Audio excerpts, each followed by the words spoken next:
Hi guys, আবার নতুন একটা ভিডিওটা। তো এটা বলছি ডেবিটটা কবে দেবে, ডেবিটটা দিয়ে লাস্ট ডেট হচ্ছে ওখানে 30 নভেম্বরের মধ্যে কিন্তু দিয়ে দেবে। তো এই ছিল এই আপডেট। অনেক হয়তো টাকা দেবে না, কিন্তু টাকা তোমাদের অবশ্যই তুমি দেবে। ধরে নাও যারা হামিদাসা ভোকেশনাল বোর্ডের স্টুডেন্ট আছে। তো এই ছিল এই আপডেট। ভিডিও যদি ভালো লাগে থাকে অবশ্যই লাইক করুন, সাবস্ক্রাইব করবে, অবশ্যই প্রচুর পুরনো বন্ধুদেরকে শেয়ার করে দেবে। যে 30 নভেম্বর মধ্যে অনেকে টাকা পেয়ে যাচ্ছে, 28 নভেম্বরও কিন্তু অনেকে টাকা পেতে পারে। তো যাই হোক, ভোকেশনাল হামিদাসা সেই মাসে কিন্তু টাকা পেয়ে যাবে। আর নবান্ন স্কলারশিপের যে নিয়ে অ্যাপ্লিকেশন চালু হয়েছে, আর এসবিসি স্কলারশিপের রেনিউয়াল প্রসেসের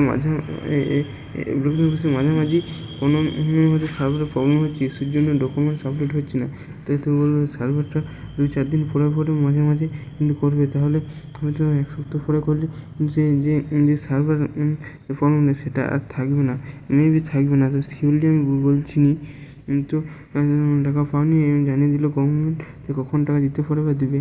তো ঠিক আছে, পরবর্তী ভিডিও কোন পাওয়ার জন্য আমার চ্যানেলকে সাবস্ক্রাইব করে রাখতে হবে, আর চ্যানেলের পাশে থাকতে হবে। ঠিক আছে, থ্যাংক ইউ। আর এসবিএসসি স্কলারশিপ সম্বন্ধে কিছু আপডেট কিছু কমেন্ট করবে জানার থাকলে। আর এর মধ্যে জ্যাকসন ভোগলের টেকনিক্যাল রিলেটেড ছিল, জ্যাকসন ভোগলের যখন exam form fill up, council process, registration process, document verify সবই আমাদের চ্যানেল থেকে আপডেট দেওয়া হয়। আমি যে এই বছর দেওয়া হবে সেটা কোনো ঠিক না, 2025 এসেছে না। Thank you.